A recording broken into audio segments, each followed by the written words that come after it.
And before I hand it off to our guest speakers, I have a couple of exciting announcements for everybody. The first is that our security grant is going to be launched soon. I'm not sure how many of you are aware, but Montgomery County has this really rare and wonderful opportunity to apply for House of Worship security grants to keep folks safe while they're in their house of worship. The entire pot of money is $800,000. There's a maximum amount of $20,000. And that grant process is going to open up September 21st, and it's going to close October 26th. And we're going to have a couple info sessions. I'll put the dates in the chat. And we're trying to, finalize those logistics. So I will be sure to send follow-up emails to everybody who's attending today to make sure you have that information and that you're able to share it with others. But that's something that we're really excited about. The next announcement that I have for you all is that our friendship picnic, which is hosted by the Committee Against Hate and Violence, which happens every year. It's a really wonderful event, and it is this Sunday at Wheaton Regional Park from 12 p.m. to 5 p.m. There's free food. The food is amazing, and there's face painting, and there's all sorts of just wonderful activities. So we really hope that you all are able to join us, and I'll put some information about that in the chat as well.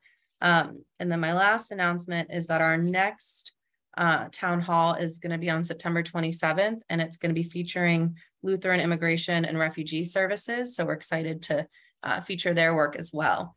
But I'm really excited to have Interfaith Works here today. I have the joy of being able to partner with this organization and Rosetta Robinson very frequently, and it's a partnership that I'm really grateful for.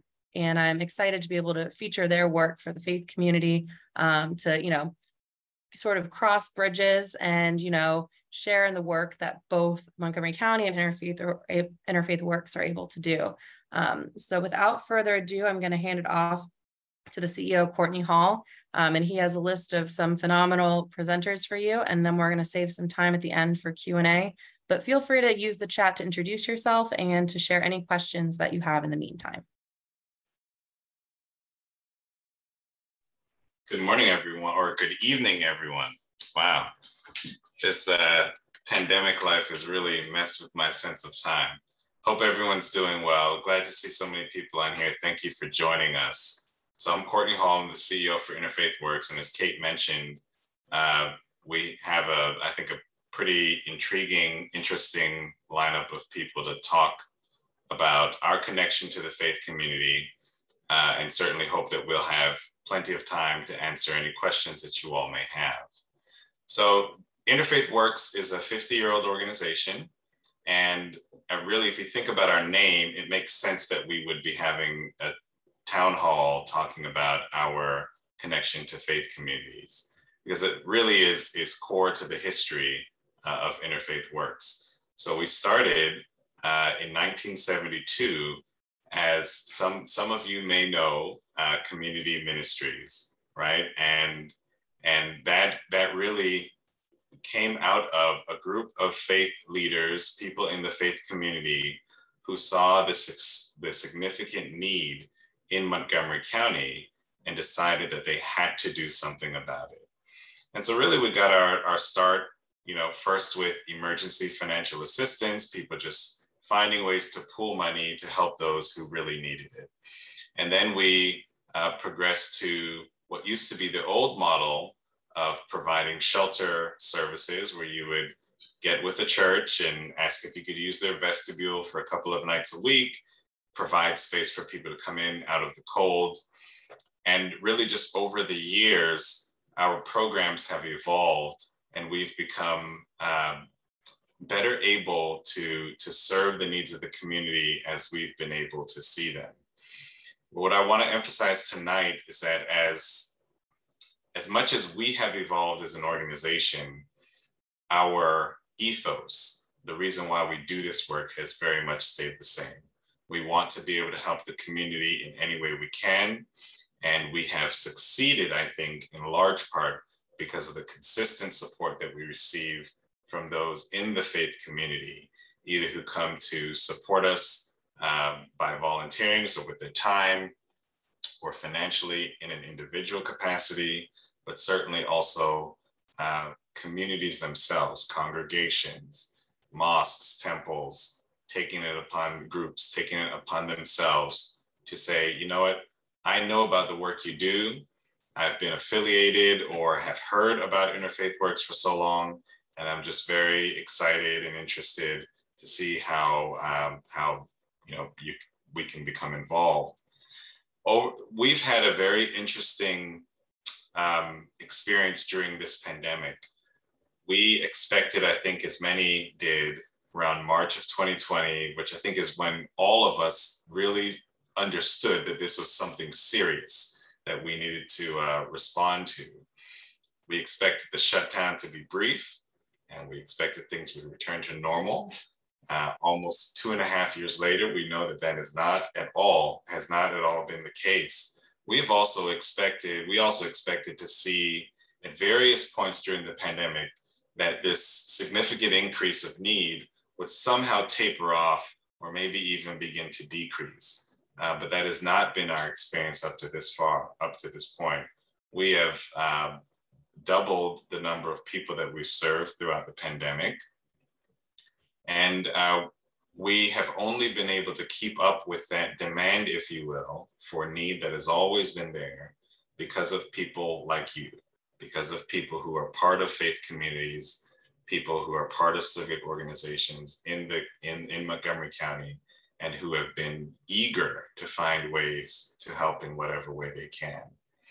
In the last 2 years, we have either launched or secured the ability to launch 4 new programs. One is a supportive housing program. So when people come into shelter, when we operate soon to be 4 shelters in Montgomery County, when people come into shelter, as they're exiting, they often need some level of support as they're exiting shelter. So one of the programs that we started as a result was the Rapid Rehousing Program. We also, around the same time, began a food distribution program. That's another example of something we expected to be involved with for a few months. The need would wane, and then we could kind of go back, if you will, to the work that we know that we've been doing for many, many years. It's not been the case. More than ever, this food distribution program has become a staple of the work that we do, primarily because we were hearing consistently from people that, yes, thank you for the assistance you're offering to help me with and keep my lights on and keep my rent paid. Thank you for that. Thank you for providing assistance so that I can have free clothing. Thank you for providing assistance so I can have a safe place to sleep at night. But I also need food. And we heard that consistently, and we were lucky enough to be able to partner with the county to start a food distribution program. And at this point, since we launched that food distribution program, we've already distributed almost 2 million pounds of food, which is an amazing amount. And again, we've seen consistent demand for that program. I mentioned already that we will soon open another shelter, and we expect for that to happen in October. So stay tuned for more announcements about that.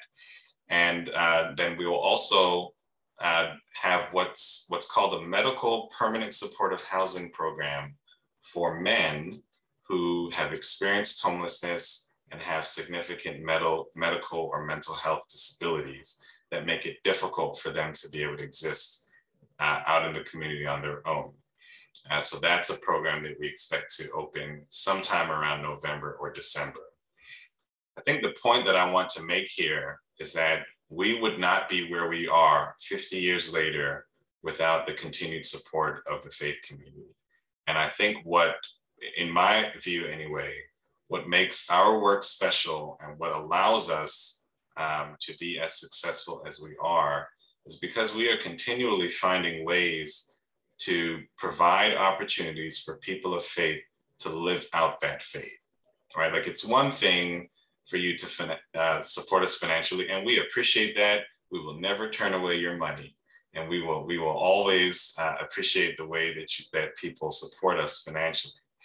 But there is a specific, I think, way that people are able to engage and to know that the good that they're doing is actually being very helpful when they come to volunteer, when people come to the clothing center, when they come to the food pantry, when they come to our shelters that serve exclusively women, when they're able to serve meals, when they're able to connect with residents and clients in ways that are impactful, both for the person who's being served and for the person who is serving. And I think that's what makes our model successful. And that's what makes me really proud to be able to work and partner with you all as we continue doing this work. And I will pass it back to Rosetta, and maybe you can introduce the next person. Thank you. Thanks so much, Courtney. I am so pleased to be part of this town hall because you know that we are working well with our partnership with the Office of Community Partnerships, and Kate and I do talk about many things going on in the county, and we always try to collaborate when we can because Interfaith Works from its early days has always known that the issue of poverty and homelessness and hunger, it's not a one person or one organization show. We're all having to work together to address it. And the more we talk together, work together, we will come up with some increasingly better solutions to addressing it as a community. So I am pleased to now introduce Frank Wright. He is the chair of the board of Interfaith Works, and I guess he's Courtney's boss. So Courtney didn't want to introduce his boss. He asked me to introduce his boss. So, Mr. White, I guess you're my boss too. All right. Well, we are so pleased to have you to be part of this conversation now. And so it'd be wonderful to hear your perspective of what it means to be the chair of the board of Interfaith Works and kind of what drew you to wanting to serve the community through Interfaith Works. Thank you, Rosetta. I appreciate that. But I look at Courtney and I as, and the rest of the board as partners in that are pursuing opportunities for other folks and trying to do goodwill in the community. First, let me thank the Office of Community Partnerships and to the faith-based participants and audience that are part of this call. I wanted to share a little bit of what the question that Rosetta just asked with regard to how I got involved with Interfaith Works. But before I do that, I gotta share a little bit of background about my history and a little bit about my faith journey. I grew up in Brooklyn and Queens, and essentially every summer I would go south to my grandmother's home. And during that time, I didn't know how impactful it would be to, number one, work on a farm, but the second part of that was every Sunday, I had one of those praying grandmothers, and every Sunday we were in church. So that in itself was impactful to the extent that it allowed me or introduced me to the Bible at an early age. And in doing so, being raised by a single mother in Brooklyn and Queens, it gave me some comfort and gave me an opportunity to gain perspective about religion and certainly to the extent that it would help me to build my faith. I recall in my 9th grade science class, the teacher asking us what I wanted to do when I grew up. And in a science class, I basically said I wanted to help people. And I think I've stuck with that premise throughout my life, whether it be my social life or my professional life, and have always been engaged in giving back or participating in the efforts of helping the community at some point. There are some compelling reasons in Montgomery County as to why you would want to get involved. When you think about 80,000 folks that were living below the poverty level, when you think about the homeless population, even though it may have dwindled before the pandemic, I believe that it's probably escalated or been exacerbated by the pandemic. So back in 2020, 2021, I believe it was probably about recorded about 577 homeless persons, but I know it's probably greater than that now. And then when you think about one of the other important parts that Courtney touched on with regard to our food pantry, the food insecurity part of it. 10% or more of the population of Montgomery County is food insecure. And I think before the pandemic, it was about 13 or 14% of children were facing food insecurity. That number has probably also been exacerbated by COVID, and now I believe that number is even greater. I'll say this: my direct involvement was, when we lived in a certain part of Montgomery County, which was close to Progress Place, and I used to see a lot of homeless folks that would walk by our location. And ultimately, I asked my wife, I said, well, maybe we should go over to Progress Place and volunteer. And we did. And ultimately, that volunteer position ended up turning into the opportunity to participate on the finance committee, from the finance committee to the board, to board chair. I don't know if that was my purpose, but I know that that's the way things work. And I don't question it, and I'm certainly glad to be part of the organization. If I had what I might consider a platform to stand on, beyond continuing to improve what we do as an organization to help and extend our services to as many people as possible, I would say the other part of that would certainly be trying to create as much stability as we can, which is relative.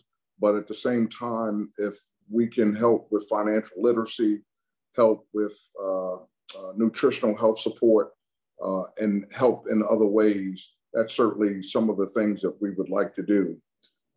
Courtney talked about, and I should say we already are doing, and we just want to improve upon that, I should say. Courtney talked about some examples or some ideas or things that we've done that acknowledge our success. I'll tell you that a little story, and Courtney's heard this story before, about a gentleman that I used to see in front of a 7-Eleven as I went to get coffee every morning. And,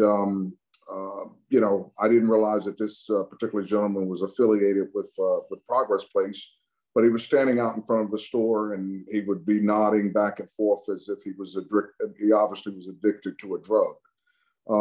At some point, I didn't see this gentleman for probably, 8 months or more, until one day I went into 7-Eleven and I happened to be grabbing some coffee, and I saw this sort of neatly groomed person with a backpack, and I sort of recognized him, and I said, "Wait a minute, you're the gentleman that used to be out in front of the 7-Eleven, and look at you. You're a different person." He says, "Yeah, I got cleaned up, and now I'm doing really well. I got a job. I'm living at Progress Place, and I'm doing really, really well." And that certainly made my day. And it just gave me an example of some of the work and some of the opportunity that Interfaith Works does to be able to give back and to show that we can create stability amongst certain individuals.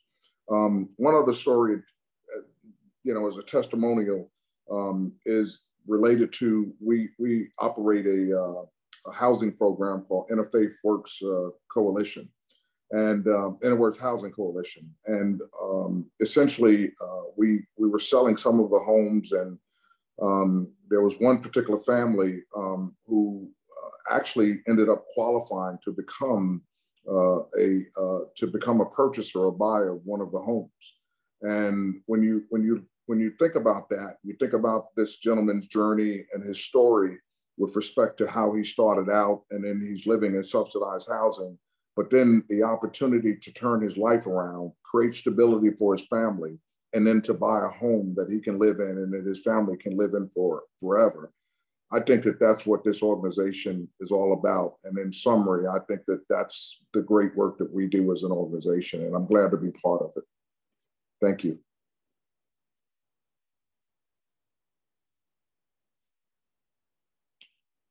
Rosetta. Should I turn it over to Ron Wright? Please do. Okay. Ron, I've known for quite some time, and was glad that a couple of years ago he kept nudging me to say, "Hey, Frank, I'm very interested in being on the board."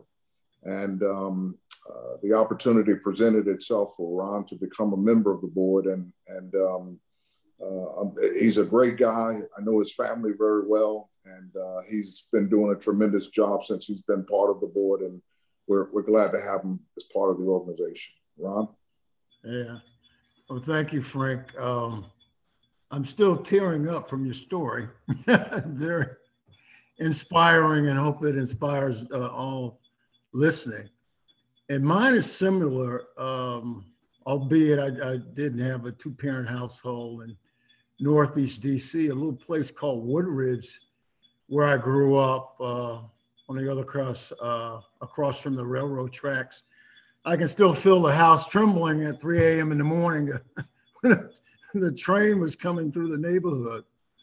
But although it was a hard scrabble, blue collar, white collar community, my mother and father made sure their 3 children had all they needed. And they were also a part of what we know to be the village, the old village, where you had deposits from everybody, your neighbors, the mailman, the police officers, your peers, your church family, your teachers, etc. There just seemed to be a commonality around upward mobility, particularly in predominantly Black Woodridge part of DC. I found that to be true when I got to middle school. The teachers were very nurturing, very informative. And likewise in high school. And the village demonstrated and exhibited great compassion for those who were challenged. So there were many others that didn't have as much as some of the hard scrabble ones coming up in Northeast DC. And I always knew that deposit coming from them was a message that you had to kind of respond to that. And getting older, you understood the other axiom, to whom much is given, much is required. My mother and father educated 3 of us in college. Unfortunately, during my teenage years, my sister succumbed to mental illness and was challenged after 2 years of Howard University. So it severely impacted my family, but the other example my mother and father gave was that we never give up. And they both worked for the federal government, 44 years apiece. Upon leaving high school, and I kind of promised Rosetta I wouldn't mention Morehouse, but I have to mention Morehouse, Rosetta. I am a Morehouse man, I'm very proud of it. But one thing you should know about the matriculation to Morehouse is what they pour into the freshmen and sophomores, as I was one. And that is the church service, if you will. We had chapel service. It was required that you would be in the Dr. Martin Luther King International Chapel at least once or twice a week as a freshman. And so we had religious services, and we had numerous role models who would come and speak to us, not just from a religious perspective, but from the perspective of being the type of Morehouse man that we want to shape, and that is one who gives back. As truly the hallmark and cornerstone of my brothers that come out of Morehouse, that we are designed, we're built, we're committed, we're poured into to give back. I met a member of IW 3 years ago, maybe 4 years ago, at a Montgomery County legislative breakfast. And we just happened to be sitting at the table, and she told me about IW and eventually invited me to visit Progress Place. And upon entering Progress Place, I just saw numerous Black men and a few women, seemingly ranging from 18 to 70, probably in what was called a day facility or whatever. And it immediately pricked my heart and challenged my mind as to why are there so many of us in this predicament.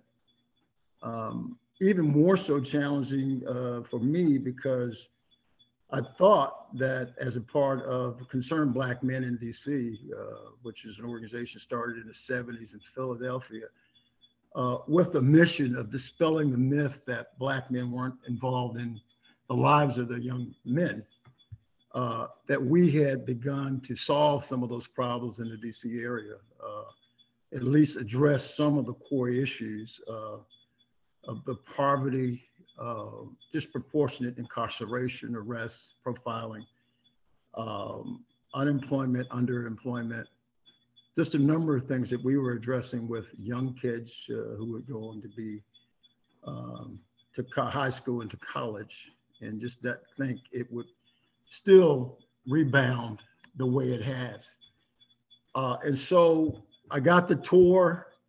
I got to see the excitement in the eyes of the IW staff members who you could immediately tell they were committed to the work. So it didn't take much to convince me that I needed to volunteer in some way. So fast forward though, I discovered that Frank White was on the board and had reached out. And I said, yeah, I'm very interested in serving. I think I have something to give.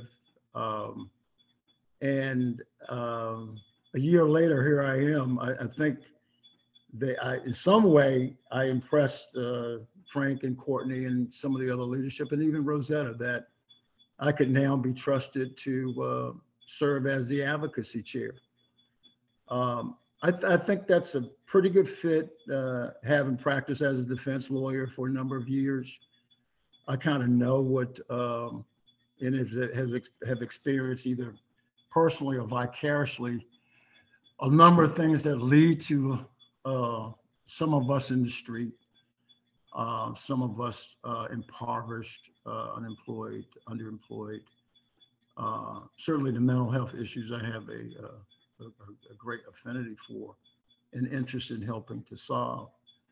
But also what has impressed me most of all is coming in and having to, kind of get to know the 50 years experience and coming to understand that it too came from a village of committed people around this issue. Should it be gone? Yeah, it could be. But we just don't have, and I'm not slighting anyone, but if we had 100 IWs and 100 of the committed people in IW, I think the challenge would still be almost daunting, because we rarely, in my experience, get to deal with the root causes of what we're experiencing. So I really appreciate this opportunity, knowing that the faith community has been stalwart in this experience. I also want to congratulate Rosetta for the number of years that she's committed to this, if you will, phenomenon. It's not a negative one. I think most of us have to understand that there's a blessing in service. I feel it's more valuable currency than money to have people to rely on you for your life-changing circumstances. It's special to me because I think I'm a problem solver. I'm more challenged with solving my own problems, but at the same time, it gives me great joy and gratification that I'm able to help. And like Frank, when you see some of us, particularly for me, challenged in the streets, numerous folk now than ever, in knowing the impending number of deposits that will be made because of the war in Ukraine, the transfer citizens from Afghanistan, increasing inflation, just a number of negatives that will result in an increase of number and those in need of service. The need is even greater for more advocacy, more commitment, more compassion, and of course, more dollars that will flow to our programming. So I reiterate to the faith community, thank you for all you've done over the years. All of you other listeners who maybe are not connected to the faith community, please continue with this partnership. It truly is a shared responsibility. It's a village challenge that we almost take on to defeat.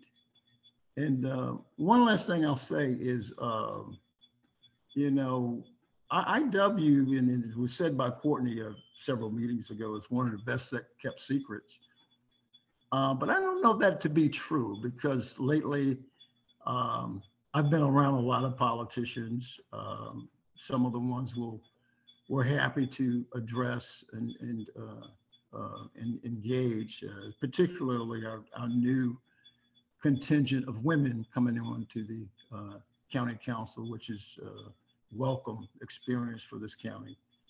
But you know, it's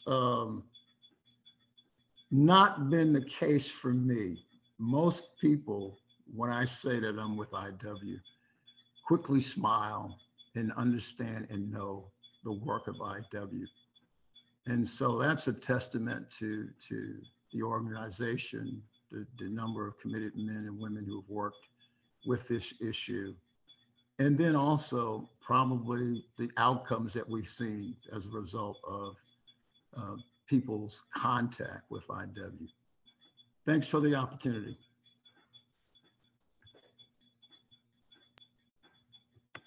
Okay, I'm going to jump in here and introduce the rest of our speakers. And one of the things that's important, and when I was responding to your opportunity, the opportunity, Kate, you provided for us to be the focus, the speakers, the topic, is that we know that the faith community is a valuable resource in Montgomery County.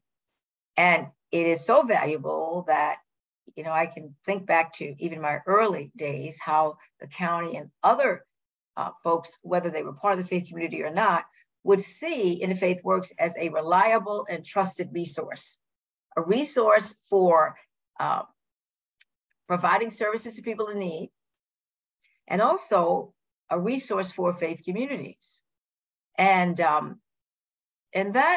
work is can be captured really in 3 words, which has been, I would say, pillars for Interfaith Works over the years, over the 50 years, is that we provide education, service, and advocacy. So we are an organization that has staff who are experts at responding to the needs, being aware of trends, concerns, and can help faith communities in their answering their questions about how do you help someone who's homeless? What should we do if we see somebody on the street? Who should we call? And we also have been over the years a place where even, well, I would say county government and other public officials have turned to for their answers, for our answers to their questions. And so we've always had that that experience, and I would say it's a privilege. You know, it's a privilege to be able to serve in this way. And it's a privilege for me to be the director of Faith and Community Partnerships. And the work that I am doing now is to help with facilitating and arranging and supporting the engagement of faith communities in the work of Interfaith Works. We've got a great staff of 100+, and we've got staff who are as Frank and Courtney and Ron would say, who are on the front lines, working directly with the people in need. And they are definitely part of, they're connected to the faith communities, some of you all are on this call today, in providing support through services and opportunities, because we know that from its early beginnings, the faith communities saw Interfaith Works. I've been doing some research for our 50th anniversary, which I'm going to make a plug for that. The 50th annual faith community meeting, which is going to be November 1. I'm going to make a bigger plug later. But I was reading something that said that this is probably in the late 70s, early 80s, that then called community ministry of Montgomery County represented the social concerns of the community, in that those faith communities had joined together to say, you know, we're concerned about poverty. We see people who are coming to our doors asking for help, and we care, and we'd like to do something about it. And we want to work together, and we want to work with the county to change things. So I'm so pleased to be able to introduce now our members of faith communities who are working with Interfaith Works, and they too have wonderful testimonials to share of how they have benefited from being part of the work that we're doing. And as we say, partners collaborating together to meet the needs in Montgomery County. So we're going to begin with Hetty. And then Hetty, you can certainly turn things over to Adelaide from the Islamic Center of Maryland. And then after Adelaide, would you turn things over to Sima from Or Kodesh? Thank you. Okay. Good evening, everyone. And thank you, Interfaith, for allowing me to share my good news. When I say good news, the good news is working with Interfaith has been a wonderful experience. It has been a blessing for me and helping me to do God's work in the community. I am a member of Mount Calvary Baptist Church, and we're celebrating 120 years this year. And we have been with Interfaith Works from the beginning, when it was called Community. And our former pastor, our late pastor, Reverend Leon Grant, was instilled in us that it was so important for us to give back to the community, to work with the community. And the same, my parents instilled the same in me as a child and as a young adult. And because of that, I feel that it's our duty to help those who are in need, to help those who are homeless. And Interfaith Work does that. The work that they're doing is so critical for the community. Our new pastor, Reverend Bellamy, and Reverend Barry Moultrie are also committed to continuing to work with Interfaith and help as needed. And as a member of the church and as a deaconess and as a missionary, one of my ministries that's dear to my heart is working with the homeless. About 10, 11 years ago, I attended Montgomery County's first homeless resource day, and been to each one every year after that. And I saw that homelessness and being in need could happen to anyone.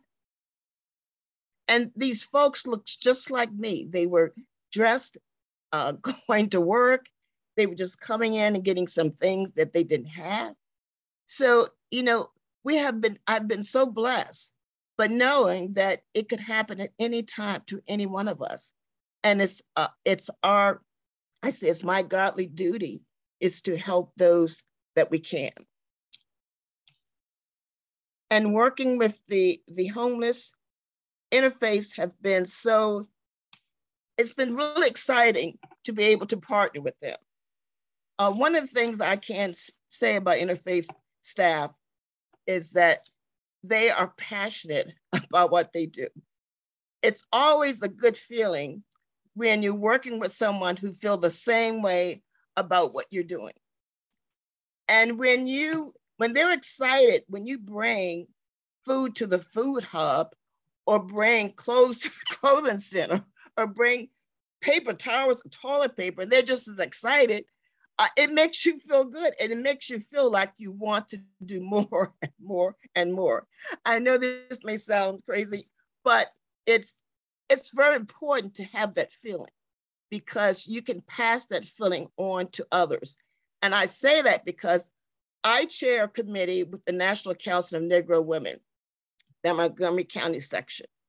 And because of the work that we've done with Interfaith and other partners, they now know how important this work is. And they are one of your key supporters as well.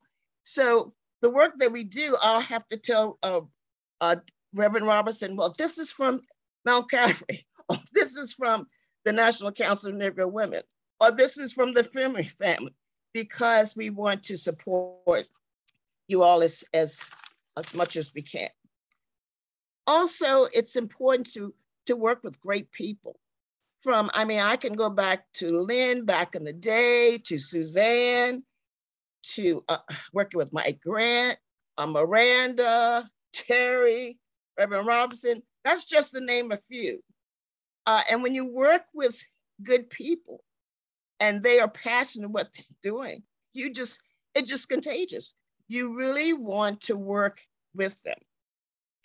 And one of the things that I feel that I'm most proud about is how we worked together during the pandemic. There was a time, you were limited in buying one case of toilet paper, one case of this, one can of this, but we were so engaged in helping Interfaith that we would go from store to store and buy 5 here, 5 there, 5 here, so we can get a quantity to bring to the food hub. And I remember when that just started, and I was just excited with Mike Grant, as you all were, and doing that. And it just really makes it wonderful to have great staff. And we support really most of your programs, from the Women's Shelter to your group homes, Becky House and Priscilla House, to the Clothing Center. Last year, we had an outstanding new winter clothing drive. And we just finished our back to school drive. And that was exciting to me because, you can buy crowns for 25 cents or you can buy markers for that. But we know there's a need out there because families are in need of those things and we can provide those for them. We also work with those who are transitioning from homelessness to housing, by our welcome baskets. And these welcome baskets are baskets that have I think they're beautiful baskets that have household items. So when they go into their new home, they're starting with some new items. And that's important. I never forget, I never lived on my own because I got married out of college until my job moved me to New Jersey, Baskin Ridge, New Jersey, and I got my first apartment. And I was just like a college student buying new stuff because I can afford it for my apartment. But many of our members in Montgomery County can't afford that. And I think it's our responsibility to help make that happen. And I see that Interfaith Works is a vehicle for us to help do that. They have been, around for, I guess, 50 years. Although I have not been around that long with them, but I feel like I'm part of the family. I feel like really am. And it was nothing for me to call up and say, I have something I need to drop off, whether it's a donation, whether it's monetary. And especially during the pandemic, I would give the item, I would call and say, it's on the steps, it's on the porch. And I'm 5 feet, 6 feet away saying, there they are, and saying bye-bye. But again, it's just, and when you leave from doing that kind of work, it really makes you feel good. So what I can say is that the work that you all doing is so critical for the community. And you do it in a way that makes others want to join in and help you. You make us feel that the smallest item, the smallest donation is important for those that are in need. So we have my church, myself, my NCW organization are committed to helping you serve others. And again, I'm pleased to be part of what you all do. I'm pleased to have some friends that I've met in Interfaith. And I feel that this will be a continued partnership as long as you all are Interfaith now and in the future. It truly is a blessing for me, for my church, for organizations. And I tell everybody what we're doing, because the more you tell others, the more others will come and help. And again, I appreciate the opportunity in sharing. I just think it's just so wonderful how we are trying to help our members, our families in Montgomery County. And one of the key things, what steered them hot, is how do we keep them stable? How do we do that? To me, that's truly is the next step or steps that we need to take in order to help those who are less fortunate than we are. So I just want to thank you again for allowing me to share my feelings about the work that you're all doing and how we can help you all continue.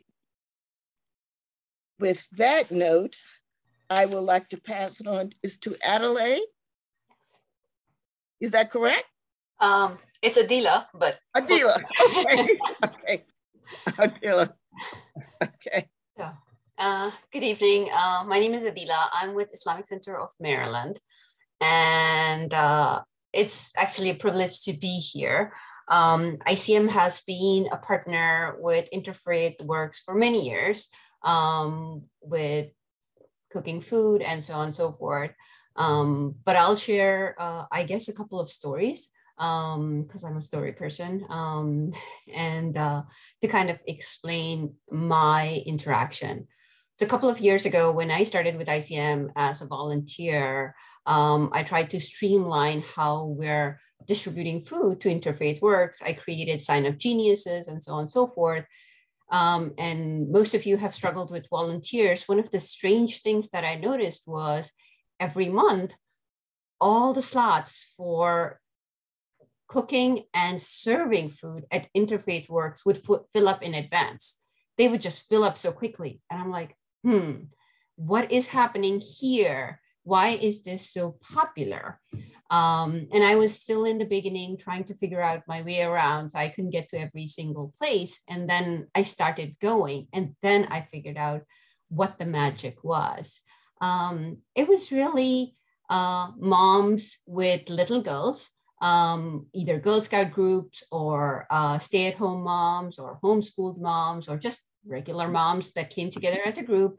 They would make the food together. The kids would decorate the cupcakes.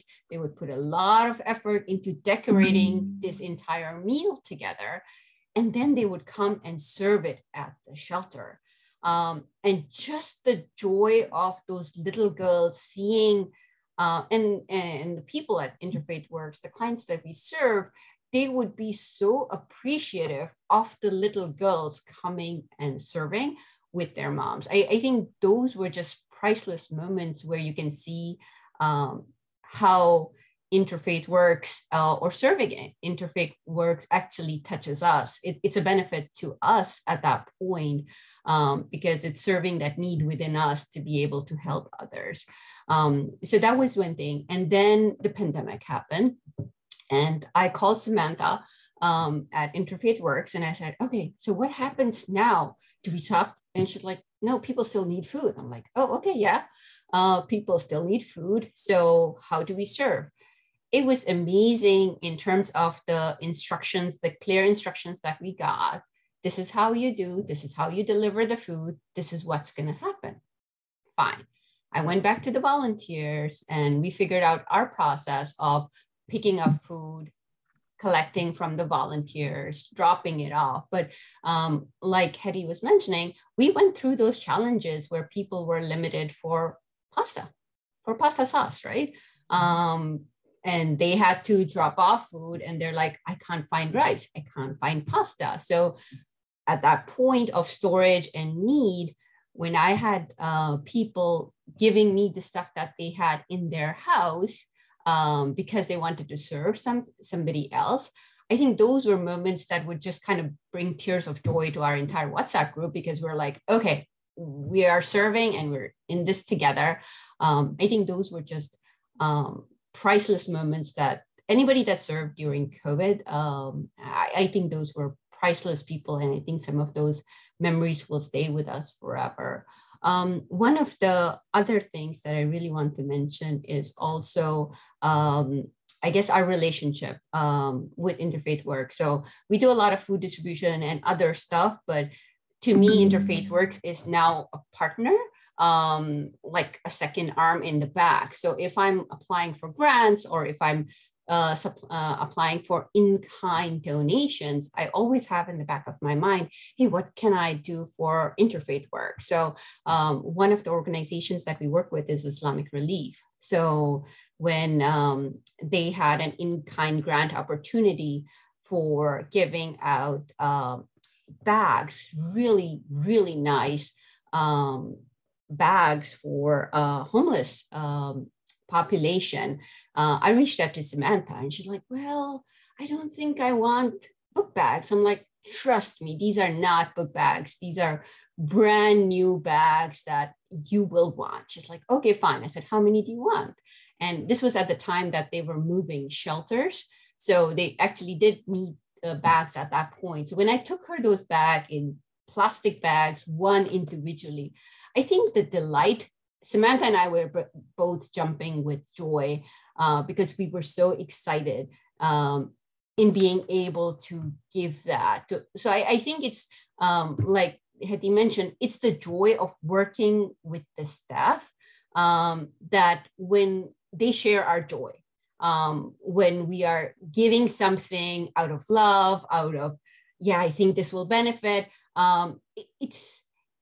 It's that reaction from the other side that kind of helps us keep going and saying, okay, what can I do next to kind of give me that high of being able to serve others? It is a high to be able to serve others. It's actually very joyful feeling. And like I said, me personally and my community at ICM, we're very privileged to be able to serve with Interfaith Works. And I will give it to Sima from work. Thank you. Yes. And I know we're short on time, so I will keep it short. Thank you. These are really inspiring testimonials. So I'm certainly inspired and excited about getting more involved. So we're a Jewish synagogue in Chevy Chase, Maryland. And I believe that in the past, Or Kodesh has had a relationship and done work with Interfaith Works. Since I've been there in the past decade or so, that had really fallen off, and I was not really aware of any involvement. I took over, this was even before I sort of became a social action lead there, just at the beginning of the pandemic. People were thinking, everybody was overwhelmed because their kids were no longer in school. They had to take care of their kids. Everybody was sort of overwhelmed, but also really, really wanted to do something. And I just thought, we have to do something as a synagogue more than what we've done. We have to step up our efforts. And I just looked around for the closest place, and the Interfaith Works shelter at Caulfield was like right down the road. So we organized a program of people bringing dinners there. And again, people signed up right away. There was such a an unmet desire to help. And we are really grateful that Interfaith Works was there. And exactly as you said, Rosetta, it's a resource for congregations because we want to help, and you are connecting us with people who can use our assistance. So we're really grateful for that. And so we have been preparing meals for people. And I think it's, we've been doing that for the past year and a half. And, I didn't even focus on the fact that it was an Interfaith Works organization, that the Interfaith Works was running the shelters and until very recently. And now, we're so inspired and grateful that our efforts are part of a faith-based, a group of faith communities who are reaching out to help, because that makes it doubly meaningful for us to be part of that effort and to join with people from other faiths in helping those who can use it. And I was actually really just planning in the next week. So I'm really at the other end of the spectrum from Hedy and Adila, sorry. We're really sort of at the beginning of, I think, hopefully reinitiating more involvement. And I was really just going to call Interfaith Works in the next week or two and trying to get around to checking that off my to-do list to say, we sort of wanted to prepare meals. That was sort of the thing that was most doable at the time. But now we want to take a step back and find out, what do you need? What are the needs that would be most useful to you that we can meet, because that's really how we should be organizing our efforts. What are the greatest needs?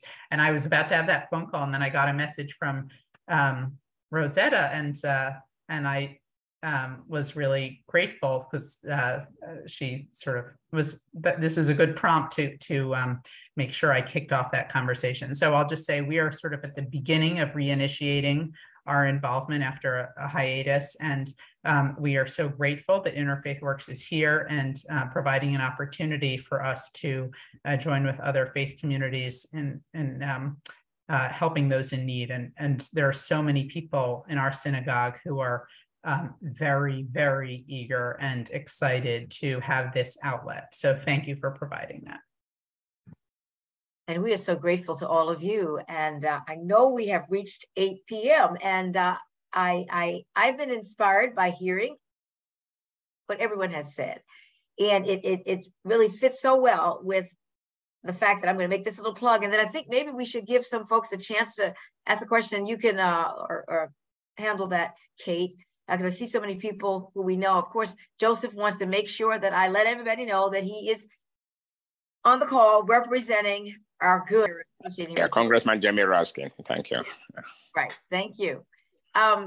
So November 1, we'll be celebrating another milestone in terms of the 50th anniversary of Interfaith Works. So it's with our faith communities. And we're going to reach back out to all of you. Hopefully Kate will make sure we get the emails. And so I won't take any time talking a whole lot about it, but you're going to hear some more inspiring testimonials and other things that will occur, which will focus on our theme is a commitment to serve. And so in 50 years, Interfaith Work has been committed to serving the community. And we like to think that we have been involved in helping support your commitment to helping people in need in the community. So Kate, you want to take it back and see who has questions? Absolutely. So let's see, folks. Feel free to raise your hand or put any questions that you have in the chat for our lovely panelists that we're here to present today. And in the meantime, while we're waiting for hands or questions, how about you do tell us a little bit more about this upcoming event that I'm excited about for your anniversary? Wonderful, wonderful. So we will be holding this 50th year of our faith and communities gathering together. Early on, we learned from our faith communities that they wanted opportunities to meet and connect and share their common commitment and values of helping others. And so the Interfaith community is part of that reason for holding these faith gatherings with our supporters and also with new faith communities, because we do provide information. There will be an opportunity for anyone who attends to learn more about Interfaith Works. You've got a good picture tonight, but we'll actually have an interactive activity to help you learn a little bit more about it. And then there'll be some music and some speakers. And we've invited some of our public officials, and some of them will be speaking, but we're going to hear some more great testimonials. And I think that, you're going to be inspired by some of those. Chris Matthews, who's been part of Interfaith Works for a long time. And I see Joe Weiss, his name, and so many of you all who have been working with Interfaith Works for a long time. So we'll look forward to seeing you there. I'm looking forward to gathering in person because I was there last year for your virtual anniversary. It's going to be really fun to be able to gather. And let me mention, thank you, Kate. It's going to be at the Washington, D.C. Temple of the Latter-day Saints, which is in Kensington on Stony Brook Drive. And it's from 7 to 8 p.m. Tuesday, November 1. And I'll send out information for you all following this call. So Anne asked the question, what is the biggest challenge to face Interfaith Works in the near future? So if any of our panelists would like to take that question on. Sure, I'll take that one. So we as a nonprofit, we have many challenges for sure. And I'll say that one of the things we've realized as we have gone through the pandemic, and frankly, as we begin to emerge from the pandemic, is that our model really has been very dependent on volunteering. We work with about 7,000 volunteers a year. So just to give you some context, we serve 35,000 people a year. We have 130 employees. We do the math, there's no way that that works. And so when you add in then the volunteers, it makes much more sense. And one of the things we noticed during the pandemic is that, as you might expect, the amount or the willingness or the ability of people to volunteer while many were concerned for their health, it really was significantly diminished. And so that's one of the things that we've assessed going into this current fiscal year 23. We were really pleased to receive additional support from the county to help to support some of our programs, hire some new staff. And then in addition to that, we have seen just a continued outpouring of support from the community, both in terms of fundraising, but then also with this resurgence of volunteering.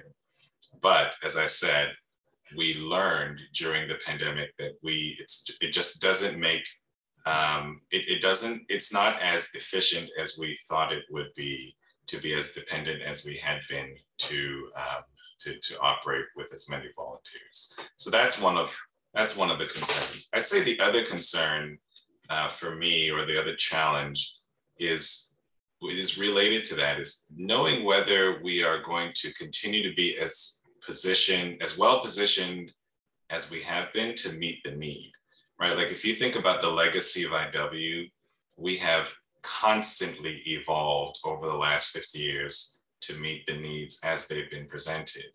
And I would like to be at the point where, I'm able to work, all of us, we are all able to work ourselves out of a job. But we know coming out of the pandemic that the need continues to be significant.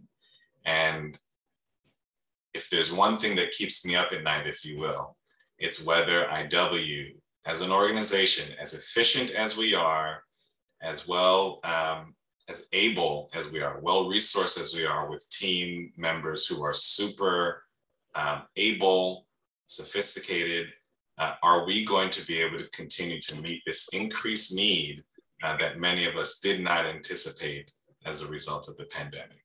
So anyone else, feel free to jump in, but those are my primary concerns as we look ahead over the next several years. Courtney, I'll just piggyback off of that by saying that, from the board's perspective, which is not indifferent than anything that you said or the organization's perspective, but, when you think about the growing disparity, how do you get ahead of it? How do you be able to circumvent it or prevent it from getting as large as it's getting? And, you know, one of the things that I recall that I think the county executive at the time said at IW Day was, we have to try to invest in people. And I think that that is one of the ways that we can sort of help ourselves a little bit. That's not necessarily saying it's going to have a huge impact on disparity, but it will help us to at least curtail it to some extent, or at least help people in a different way, so that we know that, you know, you're not going in a circle, but you're actually gravitating into a particular direction of progression.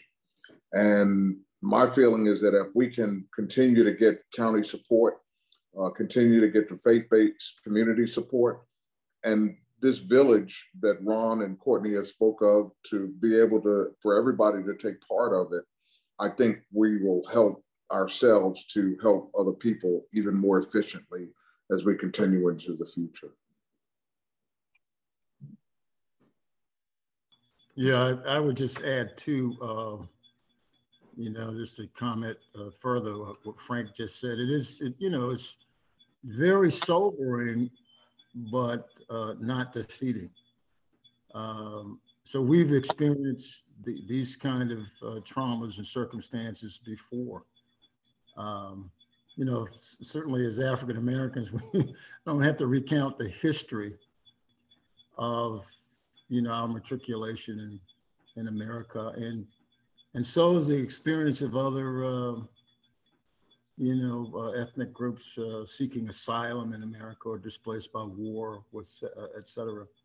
It's been trauma, but I think we go back to where this started with the faith community, being a exemplary force of faith and belief that God, or to some the creator, or some supreme being is actually going to respond.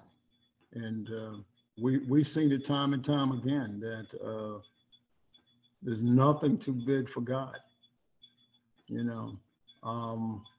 And I think I'll just add this. If anything doesn't compel folk to do something, you must think about this. We got a lot of children, you know, and children yet to be born that we have to be responsible towards.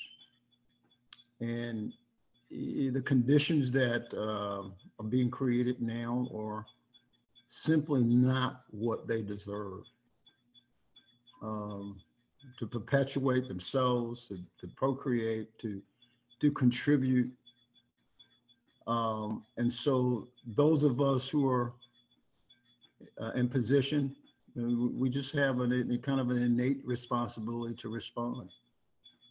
But again, I think the faith is something that we have to continue to cling to, because God has never failed. Thank you, everyone. All right, so I saw one last question. So I'm gonna say last call for questions, or we'll end on this one. So question is, Ms. Fleming, if you could talk more about NCNW. The NCNW stands for the National Council of Negro Women. It's a national organization with millions of women who are serving the community. It was established by Mary McLeod Bethune. And our goal is to, just like Interfaith, is to help, and focus has been on women, is to help women of African American descent to have better lives, to improve education, to improve their, also it's a spiritual organization that also want to increase our spiritual growth, to help our families grow and become what we want God, what we hope God want them to be. And there are sections all over the country. Our section is Montgomery County section. And we work with folks in Montgomery County. It's our charge. We're not a social organization. We are a service organization, and we're about service. And I'll send our website, our local website. You will see many pictures of us doing work with Interfaith at the clothing center, dropping off Easter basket, dropping off school supplies. But that organization is again, it's a service organization. Men can join as well, but it's work. We really are out there working with our communities, working with our families, working with our children. And our children are really key to the work that we do, because we know if we help to improve the lives of mothers and fathers, that will improve the lives of our children. So that's what we're all about. And I'll send you the email, the website address, so you can learn, so you can find out more about what we do. Is that sufficient? Is that okay? That's wonderful. Thank you so much. So I really want to thank Interfaith Works for your time, for being here, for all the work that you're doing in the county. We really appreciate all you're doing to support the most vulnerable folks that we have.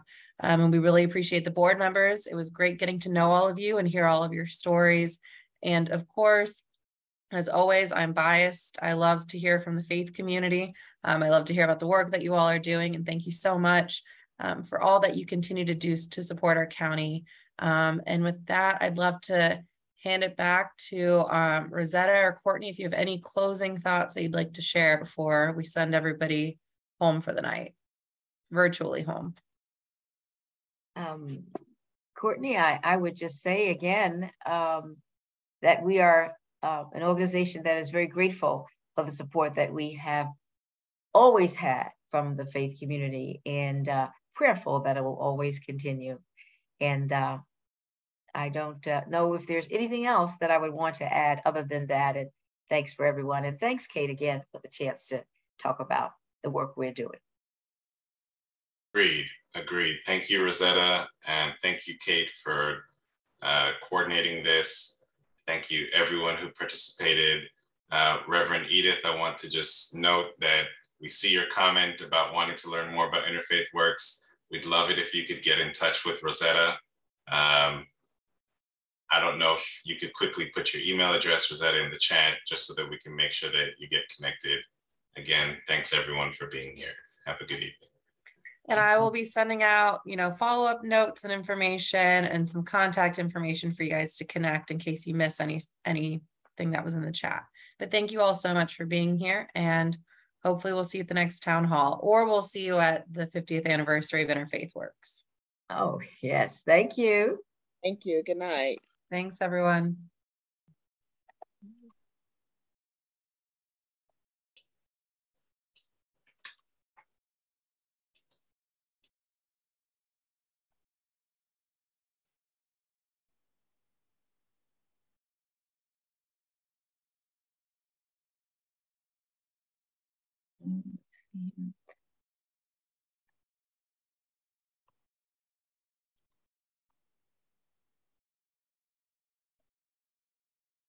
I copied your information, Rosetta.